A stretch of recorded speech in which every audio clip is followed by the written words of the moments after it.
welcome to Chamber Connections, a monthly television program brought to you by the West Monroe-West Ouachita Chamber of Commerce in conjunction with our partners, the Assembly Church and the Voice Network. I'm Courtney Hornsby, president of the West Monroe-West Ouachita Chamber of Commerce, and joining me is Tom McCandlish, membership director of the Chamber of Commerce. This month's Chamber Connections television program is brought to you by Paramount Healthcare, a division of Paramount Healthcare Consultants.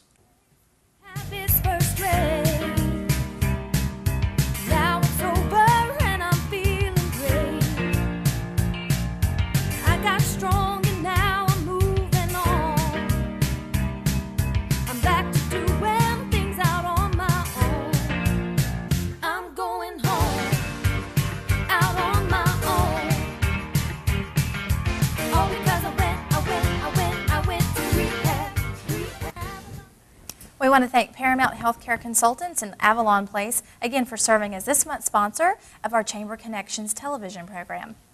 Each month, the Chamber of Commerce highlights a new business in our Member-to-Member series. This month, we highlight Evil Visions, a haunted house located on DeSeard Street in Monroe. And joining us today is Sarah DeMint with Evil Visions. Thank you for being here. Thank you for having me. Well, we're excited. Obviously, we're in the fall, and this is the time to celebrate Halloween and gear up for those kinds of things. Tell us a little bit about Evil Visions and what it is. Well, this will be our third season we're open. We're located at 501 DeSeard Street, the corner of 5th and DeSeard, in the old Ivan Smith Furniture Building. We've expanded out to a pretty good amount of scenes. We have a lot in store for everyone, a lot of unexpected things, so we want everyone to come out and see what they think. Well, I'm not one for being scared. I've told Tom this, but so tell people a little bit about, without giving away too many of the secrets, how scary is it? It really just depends on your tolerance level, because some people go in and think they can't handle it and they do great, and some people chicken out before they even buy a ticket. If they're scared in the middle of it, are there ways for them to exit? We do have chicken doors, we call them, that lead to exits where they can be guided out to the outside. Mm-hmm. But most people tend to make it through. That would be me. I would go for the chicken door. Now, we actually have you guys scheduled for a ribbon cutting / open house on October the 1st. And we were told that you guys do a scaled down version. For whenever events like that happen, like we had some of the radio people come through, we'll usually do a walkthrough without any actors in it. So, because that adds a lot to the show. So for y'all, we'll tone it down. And I understand all of your folks there are volunteers. Mm-hmm. First year is volunteer with us, so try and get some extra people to come up and come help us out during the season. Sure, and tell us a little bit about the preparation time it takes to put all this together.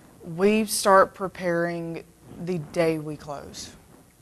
Every season, the day we close. Well, give us some details about when it's open, your hours, the price, and what age requirements you have. All right, well, for age requirement, we prefer if you're under 13 that they bring an adult with them. After that, it's really parental discretion. And then $16.50 is how much it costs to come in. And what was the other question?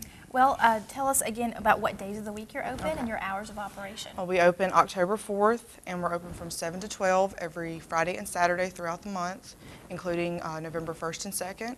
And the last 2 weeks we're open, we're also open on that Thursdays. Okay. And that is from 7 to 11. Okay, and are there usually long crowds of people waiting? How long does it take to get through the haunted house? Depends on how fast you run. It really does. Okay, so sometimes there can be lines and they need to be prepared to wait. Mm-hmm. Okay. Yeah. All right. Any other information that we need to let the community know about? How can they find out more about Evil Visions, or if they want to get a sneak peek, what can they do to find out more? Well, they can look us up on Facebook under Evil Visions Haunted House, or they can go to our webpage, which is evilvisionsmonroe.com. Okay. Either one. Are you excited to go through? Absolutely. Awesome. Can't wait to see you up there. Well, congratulations to you on being our member-to-member spotlight of the month, and some of us are looking forward to going through it, but we're excited to have you here in the community, and good luck to you. Oh, thank you. Thank you so much. Each month, we will bring you a monthly business tip provided by a chamber member, My Wants Incorporated, housed at the ULM Business Incubator. My Wants works with local business owners to provide them with the tools they need to be successful entrepreneurs. This month's business tip focuses on Google AdWords. Welcome, my name is Caleb Ingram, Vice President of My Wants Incorporated. Today I want to take a few minutes and talk to you about Goodwill AdWords. Simply put, it's Google's powerful online advertising program that can help drive potential customers to your website. With AdWords, you can spend lots of money, you can spend just a little bit of money, and every time someone clicks on the advertisement that takes them to your website, you're charged. So if your budget is only $20, once that has been used up, your ad just disappears. Unlike other forms of advertising, you can track and see exactly what words people are following or words that people see that make them want to click to your website. So when you begin a campaign, you need to pick specific keywords that are more likely to be searched, like if you had a pet store, pet food, puppy food, things along those lines. Don't be afraid to try different styles of advertising. You can do puppy foods, you can do veterinaries in the house, you can do other things like that, and just see which keywords bring the best results, and you can adjust where your money goes to the ads that are bringing the most money, and take away money possibly from the search words that are not bringing you any customers. So I appreciate your time today, and as always, get involved with your local chamber. Joining us in the studio today is Caleb Ingram with My Wants Incorporated. Caleb, thank you for being here. No problem. Tell us a little bit about, for those who aren't familiar with Google AdWords, what are they and why should a business know about what that is? It's a newer way to advertise. It's a great way to advertise. You can reach just your local community. You can reach worldwide. And one of the best things about it is that your ad goes up, and if no one clicks on your ad, you don't pay anything. So you set up a monthly budget, and once that budget, after a certain amount of clicks on your advertisement, and the money runs out, the ad stops. That way you don't end up, you were planning on spending $500 and you end up with a $2,000 bill. So, and on the other hand, if nobody clicks it at all, you don't owe anything. Do you and the folks at My Wants find this something to be very effective for local businesses? Yeah, absolutely. It's something we recommend and that we use as Google affiliates to sell to help them get their name up at the top or at least near search engines when someone does a search on Google for it to be right there in their face and to be seen. You guys are actually teaching a lunch and learn at our chamber board office tomorrow. Anything you'd like to tell folks that are planning on attending that they need to bring? Can they bring their laptops or anything special they need to do for that? Absolutely. Bring your laptop. It would make it a lot easier for us to go and show you exactly what to do, how to set up the ads, how to decide what type of ads you need to put out there, and really just to get an idea for how it works, just to how to manipulate it to where it works best for you. Mm-hmm. For those who aren't able to attend the Chamber's Lunch and Learns, what is the best tool for them to learn about things such as Google AdWords? Actually, beyond contacting us, Google actually has a fairly thorough tutorial that you can just watch online. Okay. And for folks who want to get in touch with My Wants Incorporated, let them know how they can do that. The easiest way would be to call me on my cell phone, which is 318-538-9993, or mywantsforbusiness.com. Okay. Well, great. Thank you All right. very much, and we look forward to next month's business tip. Thank you. Thank you. This month's Headline Health is brought to you by Glenwood Regional Medical Center, and this month's Headline Health will focus on attention deficit disorder. Headline Health, brought to you by Glenwood Regional Medical Center. Attention Deficit Hyperactivity Disorder, or ADHD, is a behavioral condition that affects millions of children and often adults. You would have seen a lot of kids who have behavior issues like they're bouncing off the walls, or they can't wait for their turns, they're making noise nonstop, or they're very inattentive. ADHD is typically treated with a class of medications called psychostimulants. They will act and balance out the chemicals in the brain that make these kids be hyperactive or sometimes be inattentive. The best thing is probably to take your child to a health professional who are experienced in dealing with children's behavior and emotional problems and their developmental problems. If your child has ADHD symptoms, call Glenwood's Pediatric Care Clinic to schedule an appointment. Headline Health has been brought to you by Glenwood Regional Medical Center. Headline. We want to thank Glenwood Regional Medical Center again for their sponsorship of our Chamber Connections television program and for their monthly Headline Health news update. Joining us now is Doyle Jeter, owner of Enoch's Irish Pub in Monroe and founder of the Northeast Louisiana Celtic Festival. Thank you for joining us, Doyle. Hello, top of the morning to you. Top of the morning to you, sir. Tell us a little bit about Celtic Fest, when it's happening. Well, glad to say we are sponsored by CenturyLink this year, which wouldn't be happening without them. It's Saturday, October 5th at Caroli Park, the beautiful park here in West Monroe. Can't think of a better place to do it. 10 a.m. till 7 p.m. and kicks off at about 10:30 in the morning with the music, the bagpipers. And as you know, we'll be having a big Highlands game there as well, sanctioned Highland games. That's correct. Tell us a little bit about the music lineup, and the traditional side and the Not so traditional? Not so traditional. Well, side. as usual, we're featuring some of the top Irish players in the world, and people find that hard to believe in our little burg here, but we do, as you know. For the last 9 years, we've presented some of the tops of the pops, as the Beatles used to say. Including Patty Keenan and folks like that. This year, our featured performers are a band called The Pure Drop, which is kind of a superstar group. Two of them are out of New York City, Johnny Whelan and I'm going to forget names, Brian Conway, who are 7 times All-Ireland fiddle player and the box, the accordion, along with Martine de Cogan from West Cork, Ireland, and Don Penzine, who's one of the greats in our area. Also featured, we have Jim Flanagan, one of our heroes, also from Cork. We lean heavy on Cork, County Cork for some reason. But as far as local performers go, we always feature music other than Irish because it's influenced by Irish. Our area is 76% Irish population and Scottish. So we hit the locals as well. We're featuring Jimmy and the 45s this year with a great psychedelic 60s set. And they do a lot of music that came over from Ireland and England back in the 60s, the Mersey Beat, etc. We also have Danny Lee and Dave with folks like Kenny Stenson and Doug Duffy sitting in. A lot of Irish names there, as you might notice. And on the Irish side, again, we have Beth Patterson, Brendan Nolan from Dublin originally, and of course bagpipers, the Red River Pipes and Drums. So we mix it up a little bit. And Davy Arwine from Northern Ireland. We don't forget our brothers and sisters in the north. So even if people aren't of Celtic heritage, they're still really, they can find something to enjoy. It's, you know, the old saying on St. Pat's Day, you're Irish for the day. That's right. But Celtic culture, pretty much, Tom knows this, encompasses almost every culture on the planet in one way, as far away as India, where bagpipes came into being. So it covers France and Spain and England and Ireland and Wales, et cetera, Scotland, of course, into Nova Scotia and our end of the world in Canada. So yeah, everybody can relate to it, and everybody's welcome, of course.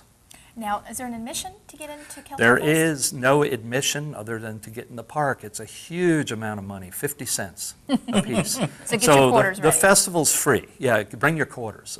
The festival is free, and we're proud to say the festival's been free. This will be our 4th year that it's a free event. And we're only able to do that because of our sponsors.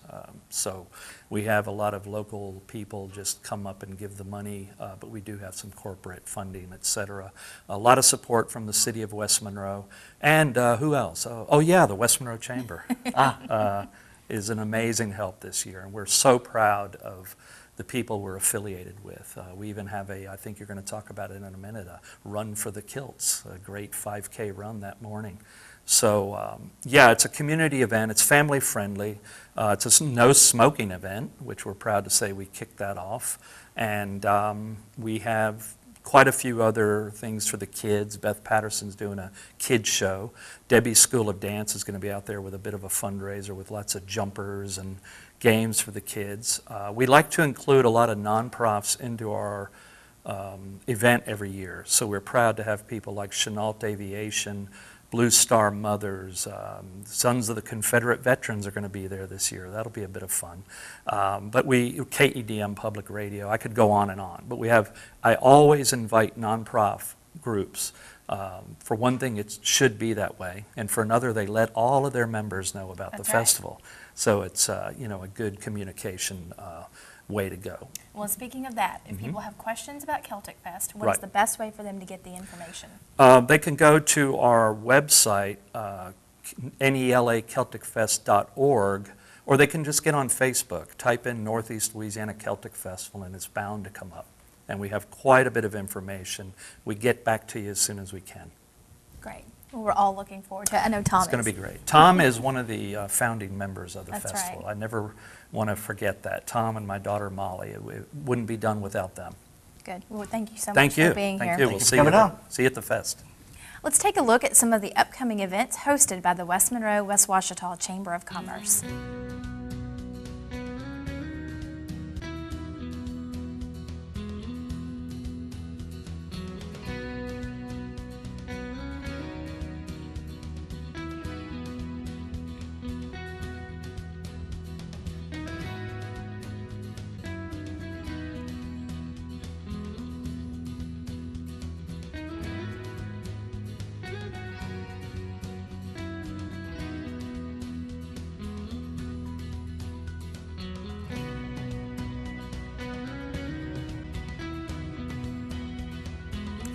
Special events that are coming up that we want to make a special note of include the Chamber of Commerce's annual banquet, which is happening on December 10th at the West Monroe Convention Center. This year we have a very special keynote speaker, Mr. Joel Manby, who is the CEO of Hershend Family Entertainment, who is one of the largest owners of family entertainment theme parks in the country, including Silver Dollar City.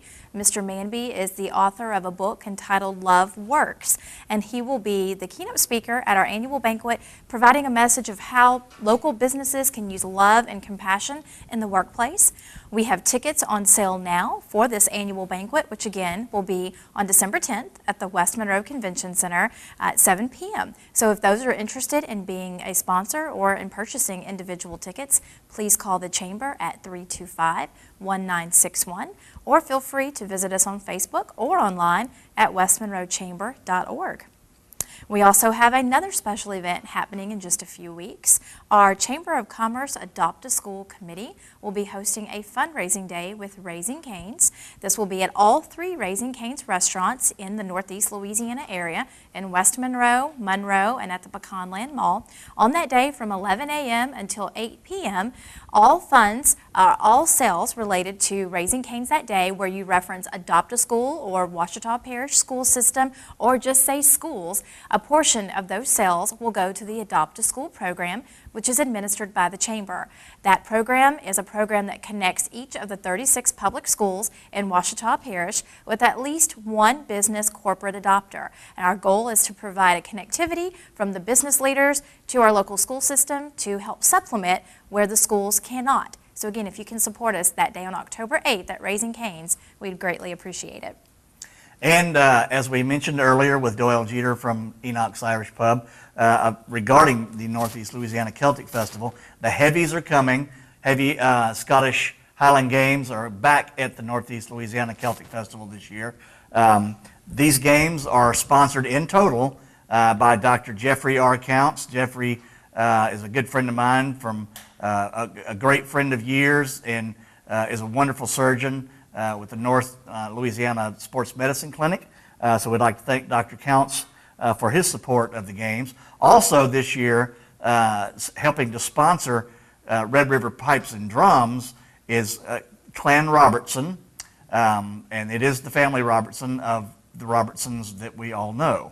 So without saying the words that we have come to know on air, Clan Robertson sponsors Red River Pipes and Drums this year. And we're looking forward to the Highland Games. Looking forward to seeing some telephone poles being thrown. New to the Celtic Festival this year is a 5K race known as Run of the Kilts. And sponsoring that, or putting on that race, is Tara Knight, owner of Dirty South Running. She's the organizer. Thank you for being here. Thanks for having me. Tell us a little bit about Run of the Kilts. Well, it's going to be a 5K. It's going to be held at Crowley Park on the day of the Celtic Festival. It's going to be a run through the Crowley Park trails. So it's 3.1 miles, and we encourage people to come out and dress in their Irish or Scottish costumes. So But not required. Not required, of course not. Of course not. But also that day we're going to have our awards, which are going to include some of the Claymore swords. So we have those for our top finishers. Now, if people are not a professional runner or they've not been used to running a 5K, would you still recommend that they come out and participate? Of course, it's going to be a lot of fun. We're going to have different things hanging in the trees that they can grab and you know, door prizes that they can win. There's going to be a 1 mile fun run, so they can do that if they're not ready for a 5K yet. But the weather should be beautiful. You know, it's going to be shaded. The trails are beautiful. They just repaved all the trails, so it should be a great event. I'm really excited about it. It's the first year we've had a run there, and my first race at the Crowley Park, and definitely for the Celtic Festival. So I think it's going to be a lot of fun. Good. How does that type of route differ from some of the other 5Ks that you do? Well, obviously it's in Crowley Park, so that makes it a little different. But the route that we've chosen to go on is going to be typically most 5Ks that use Crowley Park, because the trail's only about a mile long itself. You have to loop around it, or you have to go outside of Crowley Park and then enter back into the park, and you have to go on some of the you know, parking paved asphalt. So what we did was you run through, start at the beginning of the park, and you go into the trails, and you kind of loop through the trails, and you make some zigzags on them, and you come back. So more or less you stay on the trails the whole time. So it makes it a lot more fun. You feel like you're out in nature the entire time. You don't ever exit the park, and you never get on any paved road. So the whole time you're in the woods. So the hill aspect comes into play too. Yes. Versus running in a flat. That's right. In a flat But they're scenario. beautiful rolling hills, so Right. you don't need to think about it as being hills. It is beautiful. It is. And the city of West Monroe did a great job in repaving those just a little while ago. Now tell us a little bit about people who want to register. How do they need to do it? How much does it cost? And can they register the day of the event? Yes. We typically have a lot of people register the day of the event. Our last race, the Downtown Donut Dash, we had 45 registered the day of, which was kind of shocking to me. But you can register on active.com, which is what we recommend you do. Let's go to active.com and register there. The registration fee is $25 up until the day of, and then the registration will close the Wednesday before the race, and the day of it'll be $5 more, so it's $30 the race day. Okay. $15 for the fun run. Okay. And now you have obviously a company, Dirty South Running. That's right. So tell us a little bit about the company and maybe some of the future events you have upcoming. Of course. Well, the company, you can find us on Facebook, Dirty South Running, or the website, dirtysouth.running.com. Basically, we're going to have a few more races coming up this year. Our next race is going to be the Halloween run at Crowley Park. It's going to be our first nighttime run. This area's only nighttime run, so it's going to be filled with glow sticks along the trails. It's going to be at 8 p.m. It's called Run for Your Life. And our big race is going to be next October, which is the marathon, which we're still working out a few kinks on that. But next year we're going to have our first marathon here in the Twin Cities. So far we've got Run of the Kilts coming up here in just a couple of weeks, and then we have our Halloween run that's going to be happening on Halloween night at 8 p.m. in Crowley Park as well. And you can register online at active.com for that also. Great. Well, they both sound like a lot of fun, and we're looking forward to seeing some runners in kilts. I have mine. You can go to the costume shop. Miss Barbara made a special order of kilts just for the run. So she said, how many do you want me to order? I said, just get whatever you can in. So they're there waiting on you. And the costume shop is a brand new chamber member located on Antique Alley on Trenton Street. So be sure to visit them, not only for the Run of the Kilts, but Halloween is right around the corner, so that'd be a great time to go visit them. And Tara, thank you so much for being here, and good luck to you and all the runners in these upcoming races. Thanks for having me. Well, we have lots of events coming up over the next few months, and one of those includes tailgating at the University of Louisiana at Monroe. We made a deal with President Bruno this past summer to arrange for a spot for the West Monroe Chamber in the new Warhawk Heritage Park, located right next to the Alumni Center on Bon Air, just across the street from the Grove, which is where the majority of folks tailgate. But this is a new stretch opened up in between the Alumni Center and President Bruno's home on the Bayou side. It's a little more picturesque, a little more scenic than the Grove. Not quite as many shade trees, so that's a little bit of a challenge. But come out and join us. This week's tailgate sponsor for our chamber spot is Centric Federal Credit Union.